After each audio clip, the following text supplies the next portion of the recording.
When the police began digging into what appeared to be a normal soakaway pit, they expected to find dirty water and waste, but instead, what they found were multiple human skulls. One by one, the decomposing remains of 4 people were pulled out of the concrete pit, and one of them was so fresh that flies were still buzzing around it. The man who owned the house stood there watching, calm and quiet, while his neighbors screamed in shock. That was when they finally understood why their quiet neighbor, who sold shoes for a living, had built such a tall fence around his home. But the worst part was still coming. 2 of his small children would later make a chilling demonstration to the police, which would make it clear that they had been watching their father commit his numerous atrocities. This is the horrifying story of Anthony Ndubuisi, a full-time shoemaker who made serial killing his weird side hustle.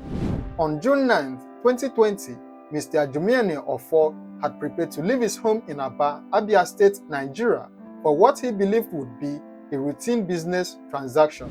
The trader had supplied shoes worth 500,000 naira to his business partner, Anthony Ndubuisi, and was now traveling to Port Harcourt to collect his payment. Before leaving home, Ofo did something that would later save many lives. He carefully wrote down Anthony's address and phone number, leaving these crucial details with his wife. He explained that he was going to collect money from a customer and that he would return home shortly.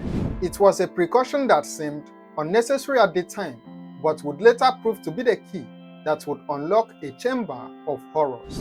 Ofo arrived at Anthony's well-secured compound in Umu-Ebulu 1 community, a local government area of Rivers State. The house was impressive, a 4-bedroom flat surrounded by an unusually high fence that completely blocked the view from the street. Anthony welcomed his business partner warmly, just as he had done with his previous victims. He invited Ofo into his living room and then offered him a comfortable seat, even providing refreshments as they discussed the payment. However, this hospitality was nothing more than a deadly trap. What Ofo didn't know was that he had just walked into the lair of a serial killer who had been perfecting his method of murder for months. The shoes he had come to collect payment for would soon become his own death sentence. Back in Aba, Abia State, Ofo's wife waited patiently for her husband's return. One day passed, then another. By the second day, her concern grew into alarm. Her husband was a reliable man who always kept his word about returning home, implying that something was definitely wrong somewhere. The address and phone number Ofo had left behind became a lifeline. His wife immediately contacted the police, providing them with Anthony's details and explaining the circumstances of her husband's disappearance. She told them about the business relationship, the debt that was owed, and her husband's plan to collect the money. The police launched an immediate investigation, and when they contacted Anthony, his responses raised red flags. He claimed he had never seen Ofo and also denied any knowledge of his whereabouts, but the evidence was clear. Phone records showed that the 2 men had been in contact, and there was also proof of their business relationship. Sensing deception, the police intensified their investigation. Through intelligence gathering and careful detective work, they began to piece together a disturbing pattern. Anthony's name had been mentioned in connection with other missing persons cases, even though no one had previously made the connection. On June 29, 2020, operatives from the anti-kidnapping unit moved in for the arrest. When they apprehended Anthony, he initially maintained his innocence, but under interrogation, the weight of evidence began to crack his composure. Faced with overwhelming proof, Anthony finally broke down and made a confession that would horrify even the most experienced police officers. Anthony led the police to his compound, where the team prepared for what they thought would be a search for Ofo's body. But what they would eventually discover would be far worse than anyone would have ever imagined. In the compound, very close to the high fence, was what appeared to be an ordinary soakaway pit covered with concrete columns. Anthony revealed that this was not just a sewage system, it was his personal burial ground. The police sought the help of neighbors to begin the grim task of exhuming the bodies. As they dug deeper into the pit, the full extent of Anthony's crimes became clear. They recovered the decomposing body of Ajume, still fresh enough to be identified. But under his remains, they also found 3 human skulls and the remains of victims whose bodies had completely decayed. The soakaway pit had been intentionally constructed to save a dual function. While it appeared to be a normal waste disposal system, Anthony had designed it as the perfect hiding place for his victims. The concrete covering made it impossible for anyone to detect the smell or discover what lay beneath. The residents of Umuebulu 1 community were stunned by the revelations. For months, they had lived next to a serial killer without knowing it. The man they thought was a quiet, harmless shoe dealer had been systematically murdering people just a few meters from their homes. One neighbor told investigators that Anthony had always been a loner. He never participated in community meetings, refused to join environmental sanitation exercises, and also avoided social gatherings. On Saturdays, when neighbors would meet to discuss community issues, Anthony would carry his bag and claim he was going out for business, but would simply disappear for hours. The then youth president of Umuebulu community pointed out something that many had noticed but never questioned. That was Anthony's unusually high fence. The barrier was so tall and solid that it completely blocked any view into his compound. The fence had been Anthony's greatest asset in concealing his crimes. It ensured that no one could see or hear what happened when he lured his victims into his compound. The isolation it provided had given him the confidence to carry out his murders without fear of discovery.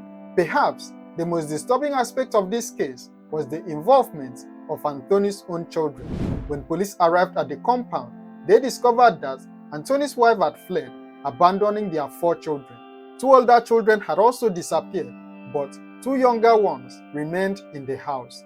These children had witnessed horrors that no child should ever see. During questioning, they revealed that they had watched their father strangle each of his victims. Using their tiny hands, they demonstrated to the police exactly how Anthony would approach his victims from behind and then twist their necks in a deadly motion. The children disclosed that their father had threatened them with death if they ever told anyone about what they witnessed. They had been living in constant fear, watching their father commit murder after murder while being powerless to stop him or seek help. One of the children had actually tried to warn people the day before the police discovery. The child told neighbors that their father killed people and put their bodies in the septic tank. But no one believed such a crazy story from a young child. If the adults had taken this warning seriously, the investigation might have been resolved much sooner. During his interrogation, Anthony provided chilling details about his method of operation. He explained that he had been targeting fellow traders and business partners, people who trusted him enough to visit his home for legitimate business transactions. Anthony would contact potential victims, usually people in the shoe business like himself, and then invite them to his house, either to buy goods from them or to sell items to them. He made sure to choose victims who dealt in valuable merchandise and also had access to significant amounts of money. After the victims have arrived in his compound, Anthony would play the perfect host. He would invite them into his living room and then offer them a comfortable seat, sometimes even providing drinks and refreshments. This hospitality was designed to make them relax and also lower their guard. When the victims were seated and comfortable, Anthony would excuse himself and then move behind them. In one swift motion, he would grab their necks with both hands and then twist them immediately, killing them instantly. The victims had no chance to fight back or to even call for help. After confirming that his victims were dead, Anthony would drag their bodies outside to the septic tank and then dump them inside. He would then collect their money, mobile phones, and any valuable goods they had brought with them. The shoes and other merchandise would be sold through his legitimate business, providing additional profits from his crimes. Anthony revealed that he had started this killing spree in February 2020, just 4 months before his arrest. In this short period, he had murdered 4 people and also collected a total of 800,000 naira from their families through ransom demands. His method was particularly cruel because he would often contact the family of his victims, demanding ransom money for their release. The families, desperate to save their loved ones, would pay the requested amount, not knowing that their relatives were already dead. Anthony would collect these payments and then simply disappear, leaving the families to wonder what had happened to their loved ones. 3 of Anthony's 4 victims were foreign nationals from Togo who had come to Nigeria for business purposes. These victims were particularly vulnerable because they were far from home and also had limited local connections who might notice their disappearance quickly. The 4th victim was Shoemaker of 4, a Nigerian trader from Aba whose disappearance had finally led to Anthony's arrest. Ironically, Ofo became Anthony's downfall because, unlike the foreign victims, he had a wife in Nigeria who knew exactly where he had gone and also had the local knowledge to contact the police when he failed to return. All of these victims had been legitimate business people who trusted Anthony based on their previous commercial relationships. They had no reason to suspect that their business partner was planning to kill them. When Anthony was arrested, police recovered 2 pump-action guns and cartridges from his compound, suggesting that his criminal activities might have extended beyond kidnapping and murder. The then Commissioner of Police, Joseph Mukan, condemned the incident and declared total war against perpetrators of such heinous crimes in Rivers State. He urged members of the public to increase their security consciousness and also report suspicious characters and movements to police. Where do you stay in Port Harcourt? I stay in Garrison. Garrison? Yes. Where in Garrison? For 5 Transamade Garrison. By exhumation. What is the occupation? Which work do they do? I will say shoes. Shoes? Yes. For where? In local and English one. Where you get shade? Yes. Where your shade there? For exhumation house. Okay. What about your family? Do you have family? Yes, sir. Here is my family. Oh, this is your family? Yes, sir. And now here they stay? Yes, sir. Okay, what time where you come here? Where you bring police come here today? I dey kidnap people to kill them. Again, say what you make the police come here today? Yes, the police come here because of I dey kidnap people to kill them. How they do them? I dey strong them for hands. How? Tell us. I dey hold them for neck. They hold them for neck. How do they take come here? I dey invite them, kidnap them, come. Okay, they invite them. How do they take invite them? You go know. I will tell them to come. From there, kidnap them to enter. Tell them to come do it. How do they tell them? Just tell them they will be income. Some my business people. Okay, some are business partners. Yes. If they tell them to come buy something from you or you want to sell something, give them. And they tell them, say, come and I won't buy something from them, or they come and buy to me. And they bring the thing come here. Yes. Like waiting. Shoes. Shoes, okay. So, which time we start this business? This year. This killing, which time?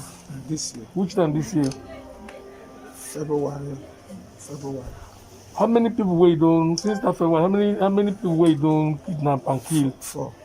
4 people now you don't kidnap and kill. So if you kill them, how they do them? I don't put them for this soccer. This soccer we were outside here. Yes, sir. What about your wife? Your wife, they don't see you. My wife know they see me. My wife they go market. People know they see you. People know they see me because only me they leave the compound. Okay, they live for the compound. Who get this compound? I miss. Oh, now you beat them. Yes, sir. Okay. So show us where the dead body and the. Yeah, support it.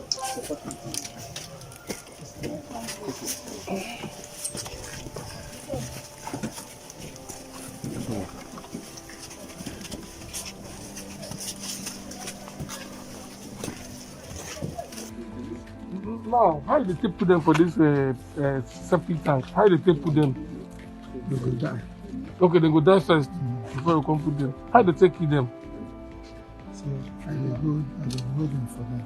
They hold them for neck until you go strangle them, then die. How many of us don't do this business? Wait, how many of us do this your gang? Na only you go kill person. Go kill person, put them for soccer way too. No, it's not possible. Now. Tell us. But I will tell you, please. Only you they kill the person. You know that. And so far now, na 4 the body nine day for here. Yes. The police also indicated that they were investigating whether Anthony had accomplices who assisted him in carrying out the crimes. Unfortunately, after Anthony's arrest and the discovery of his victims, there have been no further updates on the case. The investigation that began with one missing trader ultimately exposed a killing spree that claimed 4 lives and traumatized an entire community. What do you think about this horrifying case? Share your thoughts in the comments below. And don't forget to like, share, and subscribe to this channel for more true crime stories. Thank you for watching and stay safe.